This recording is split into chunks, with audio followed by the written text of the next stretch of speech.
So hello everyone to the JS guy. So आज के इस वीडियो में हम देखने वाले हैं जावास्क्रिप्ट 30 डेज चैलेंज का one more question. So basically question है प्रॉमिस टाइम लिमिट।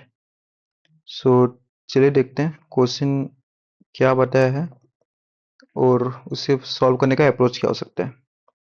ठीक है। सो यहाँ पे बोला है कि एक एसिंक्रोनस फंक्शन है F and A time limit T and time sorry T जो कि मिली सेकेंड पे है। बेसिकली क्या करता है, एक न्यू टाइम रिटर्न करता है, time limited version of input function.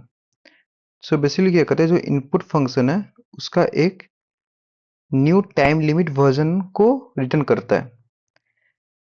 Okay, of the input function F N takes argument provided to the time limited function. F N क्या करता है, जो टाइम लिमिटेड फंक्शन है उसको प्रोवाइड मतलब रिटर्न करवा मतलब लेता है। The time limited function should follow this rule. Okay, कुछ रूल है टाइम लिमिटेड फंक्शन को रन करने के लिए। सो बेसिकली क्या होगा, if the function completed within the time limit function should resolve with the result। ठीक है। तो बेसिकली क्या बोला गया है कि अगर वो टाइम लिमिट का जो टी मिली सेकेंड जो टाइम है, फॉर एग्जांपल टी के अंदर 50 मिली सेकेंड टाइम है, अगर वही टाइम के अंदर वो रिजोल्व हो गया देन तो कोई दिक्कत नहीं है, सब सही है। पर if the execution F an exit the time limit function should reject the string.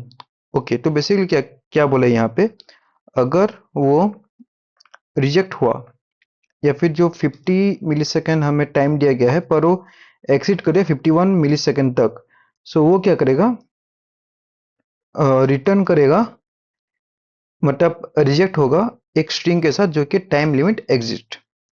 सो आप सबको पता है कि हमें जो सेट मतलब टाइम लिमिटेड फंक्शन के लिए हमें बेस्ट एग्जांपल होगा, बेस्ट फंक्शन हम यूज करेंगे जो कि है सेट टाइम आउट। सो पहले तो देख लेते हैं set time out. Okay, set time out जिसके अंदर मैं बेसिकली एक एरो फंक्शन क्रिएट करूंगा और उसके अंदर मैं सिंपली लिखूंगा console डॉट लॉग। ओके, मैं इससे कॉपी कर लेता हूँ। ठीक है, ये स्ट्रिंग हमें पास करवाना है बेसिकली, कब करवाना है, टी मिली सेकंड पे। ठीक है। सो ये तो हो गया टाइम जो लिमिट है, इससे तो हम टाइम लिमिट का जो ये करवा लेंगे। पर अब हमें क्या करना है, यहाँ पे दो चीज बोला है, एक रिजेक्ट होने का चांसेस है, एक रिजॉल्व होने का चांसेस है। सो रिजेक्ट एंड रिजॉल्व एक पैरामीटर के अंदर हम मतलब एक ही पैरामीटर में हमें पास करना है जो कि है, हम चाहे तो बेस्ट अप्रोच यूज कर सकते हैं प्रोमिसेस का। सो मैं क्या करूंगा, सिंपली एक new promise, okay, new promise use करूंगा जिसके अंदर मैं दो पैरामीटर पास करूंगा, रिजॉल्व और एक रिजेक्ट। ठीक है, और मैं सिंपल इसको एक एरो फंक्शन बना लूंगा। अब मुझे क्या करना है, सिंपली मैं जो ये set time out function create किया था इसे मैं कट करता हूँ, इसके अंदर मैं पेस्ट कर देता हूँ, मेरा कोड फॉर्मेटिंग कर लेता हूँ। सही है। सो ये क्या हुआ, ये रिजेक्ट करेगा। ठीक है, तो ये मैंने किस लिए बनाया था, ये रिजेक्ट करने के लिए बनाया था। ठीक है, तो मैं सिंपली क्या करूंगा, रिजेक्ट, ओके सॉरी, रिजेक्ट कर दे क्या, कुछ टाइम सेकंड के इंटरवल पे इसे रिजेक्ट कर दे, कितना टाइम लिमिट के बाद, टी मिली सेकंड के बाद। ये तो हो गया रिजेक्ट वाला केस। ठीक है, अब हमें क्या करना है, रिजॉल्व वाला केस बनाना है। रिजॉल्व क्या बोला है कि वो टाइम मिली सेकंड के अंदर रिजॉल्व करना चाहिए। सो सिंपली मैं वही प्रोमिस के ही अंदर लाऊंगा एक फंक्शन, मैं स्प्रेड ऑपरेटर यूज करूंगा।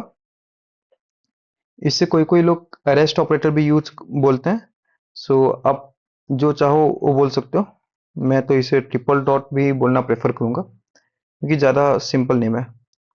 तो मैं ये करूंगा, अगर ये फंक्शन है देन, यहाँ पे रिजल्ट मतलब रिजॉल्व को इंडिकेट करता है, देन कर देगा रिजॉल्व। ठीक है, अगर ये फंक्शन रन किया, देन रिजॉल्व। रिजॉल्व के बाद हमें सिंपली कैच करना है। अगर कैच करना है किसको, रिजेक्ट को कैच करना है।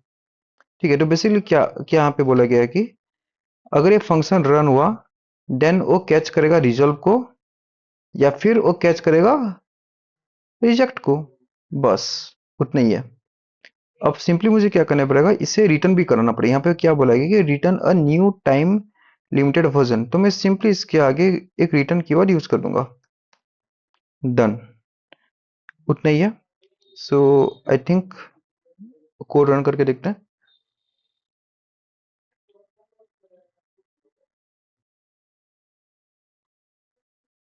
ओके, ये सारे केस एक्सेप्ट कर गया। सो इसे सबमिट भी कर लेते हैं।